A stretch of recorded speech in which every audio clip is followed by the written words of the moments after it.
नमस्कार। मैं एक शिक्षक हूँ और मेरा नाम मनोज प्रसाद है। आज मेरे साथ घटी एक घटना बताने जा रहा हूँ। ये घटना उस वक्त की है जब मुझे शिक्षक की नौकरी करते हुए बस 4 से 5 साल हुए थे। वैसे तो वो जब गेहूं में बाल आ जाते हैं तब का महीना था, लेकिन अब धीरे धीरे गर्मी बढ़ रही थी। अगले 2 महीने में गर्मी दबा के होने वाली थी। महीने की आखिरी में मुझे एक सूचना मिला कि विद्यालय की एक दूसरी शाखा में मेरा 2 महीने के लिए ट्रांसफ़र भेज दिया गया है।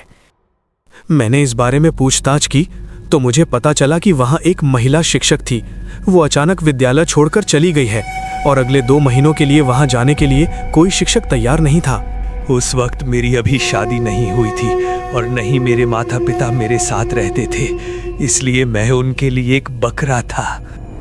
अब मजबूरी थी क्योंकि उसी साल हमारे ट्रांसफ़र भी होने वाले थे और मुझे अपने गांव की तरफ अपना ट्रांसफ़र लेना था। आखिरकार मैं बिना किसी विरोध के उस दूसरे गांव के स्कूल पर चला गया। अब ये स्कूल बहुत अच्छा तो नहीं था, पर फिर भी ठीक ठाक था। खिड़कियां टूटी हुई थीं, दरवाजों की हालत खराब थी, लेकिन वहाँ 15 से 20 बच्चे थे और स्कूल पढ़ाने लायक था। बस एक दिक्कत थी कि वहाँ रहने का कोई इंतज़ाम नहीं था। अब मुझे वहाँ रहने के लिए कोई घर चाहिए था। ऐसे ही 3-4 दिन बाद मुझे रास्ते में एक बोर्ड दिखाई दिया जहाँ लिखा था कि किराए का मकान चाहिए तो संपर्क करें। बोर्ड बहुत पुराना लग रहा था, इसलिए उस पर लिखा नाम पढ़ा नहीं जा रहा था। ठीक उसी बोर्ड के पास एक साइकिल पंचर की दुकान थी। मैंने वहाँ जाकर उस बोर्ड के बारे में पूछताछ की।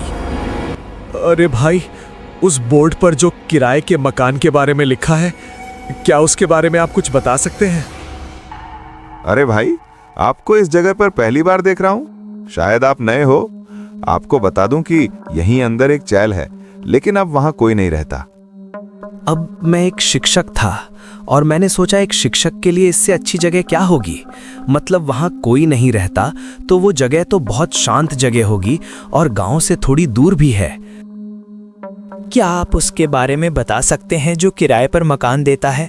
मेरा मतलब उसका पता, उसका घर, वो कहाँ रहता है, कहाँ है? उसके बारे में मुझे ज्यादा कुछ नहीं पता। हाँ, लेकिन मैं उसका पता बता देता हूँ। आप आगे जाकर किसी से भी उनके बारे में पूछेंगे तो उनका घर कोई भी बता देगा। मैं लोगों से उनका पता पूछते पूछते उनके घर पहुंच गया। मैंने देखा कि वो खबर पढ़ रहे थे।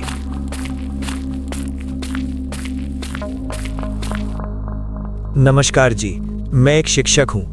मैं पास के ही स्कूल में बच्चों को पढ़ाने का काम करता हूँ। जी नमस्कार। अभी तो बाहर बहुत तेज धूप निकलने लगी है। चलिए घर के अंदर बात करते हैं। उन्होंने मुझे घर के अंदर बुलाकर बैठाया और मेरे लिए चाय मंगवाई। जी, अब कहिए क्या बात है और मैं आपकी क्या मदद कर सकता हूँ? मैंने आपका वो बोर्ड देखा जिस पर किराए के मकान के बारे में कुछ लिखा था। हाँ, लेकिन वो जगह मेरी नहीं है, मेरे एक करीबी दोस्त की है। काफ़ी साल पहले वहाँ पर किसी चीज़ की एक ट्रेनिंग एकेडमी थी। फिर मेरा दोस्त उसको बंद करके कहीं चल गया, लेकिन उसके जाने के बाद मैंने वहाँ के कमरों को किराने पर चढ़ाया था। लेकिन लोग एक एक करके उस जगह को छोड़कर जाने लगे और अब हम वो जगह किसी को भी किराए पर नहीं देते। और वो आदमी बात बताते बताते एकदम से रुक गया। उसकी पत्नी चाय लेकर अचानक से सामने आ खड़ी हुई। मैंने महसूस किया कि उसके आते ही वो आदमी चुप हो गया, इसलिए फिर मैंने ही कहा, जी, लेकिन मैं वहां रहने के लिए तैयार हूं। जब उसकी पत्नी फिर से अंदर चली गई, तब उस आदमी ने फिर से कहा, देखिए, दरअसल मेरे दोस्त ने वो जगह किराए पर देने से मना किया है। उसने कहा था कि उस जगह पर कुछ गड़बड़ है, इसलिए वो जगह हम आपको किराए पर नहीं दे सकते। अरे मालिक, आप उसकी चिंता ना करें। मुझे अकेले रहने की आदत है तो मैं मैनेज कर लूंगा। वैसे भी 2 महीने की बात है। मैं सामने दरवाजे पर उसकी पत्नी को देख रहा था। उस आदमी की पत्नी अंदर से कुछ इशारा कर रही थी और वो आदमी भी किसी बात को कहने से झिझक रहा था। पता नहीं वो क्या इशारा कर रही थी, पर शायद उन्हें पैसों की जरूरत थी। फिर उस आदमी ने निराशा भरी स्वर में कहा, ठीक है, पर सच कहूं तो मेरी इच्छा तो नहीं है, लेकिन मैं आपको चाबी दे देता हूं। आप खुद एक बार जाकर उस जगह को देख लीजिएगा, शायद आपका मन बदल जाए।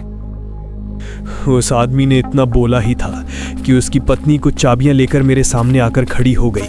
उस आदमी ने मुझे चाबियों की तरफ इशारा करते हुए उन चाबियों को ले जाने के लिए कहा। मैंने वो सारी चाबियां ले लिया और उन्हें धन्यवाद करते हुए खुशी से बाहर चला गया। बाहर जाते ही मुझे कुछ शोर सुनाई दिया। ऐसा लग रहा था कि दोनों पति पत्नी किसी बात को लेकर आपस में झगड़ा कर रहे थे। मैंने पीछे मुड़कर देखा तो उनका दरवाजा बंद था। मतलब मेरे बाहर आते ही उन्होंने दरवाजा बंद कर दिया था। मैं चाबी लेकर पैदल ही उस जगह पर चल गया। वो एक लाइन में 7 से 8 कमरे थे। सभी एक जैसे थे, छोटे छोटे, शायद 10 बाय 10 के होंगे।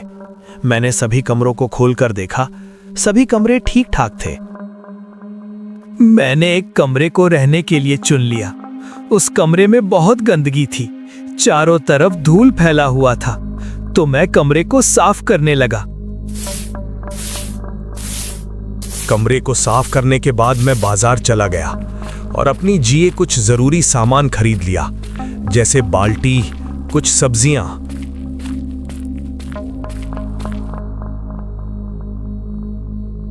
अरे भाई, मैं यहाँ नया हूँ, क्या आप इधर की सब्जियों का कीमत बता सकते हो? क्यों नहीं भैया, ये बाजार तो सिर्फ आपके ही लिए है। आप जो दे दो खुशी खुशी ले लूंगा। अरे भाई, ऐसा कोई बात नहीं है। आप एक थैले में कुछ सब्जियां रख दो, तब तक मैं कुछ और सामान खरीद कर आता हूँ। मैं एक बाल्टी खरीदने के लिए दूसरे दुकान पर जाता हूँ और बाल्टी लेकर आता हूँ। फिर मैं सब्जी वाले से अपना सब्जी का थैला लेकर वापस रूम पर चल दिया। उस दिन सब कुछ सामान्य ही लगा। रात को खाना खाकर मैं जल्दी सो गया, लेकिन रात के लगभग 12 बजे अचानक मेरी नींद खुल गई। मुझे ऐसा लगा जैसे बाहर वाले कमरे में किसी के चलने की आवाज़ आ रही हो। पहले तो मैंने सोचा शायद कोई जानवर होगा, लेकिन कुछ देर बाद साफ साफ लगा जैसे कोई कमरे का दरवाज़ा धीरे धीरे खोल रहा हो। मैं उठकर बैठ गया। मैंने धीरे से दरवाज़ा खोला और बाहर झांका। पूरी गली में सन्नाटा था, लेकिन सबसे आखिरी कमरे का दरवाज़ा आधा खुला हुआ था, जबकि मुझे याद था कि जाते समय मैंने उसे बंद किया था। मेरा दिल थोड़ा तेज धड़कने लगा।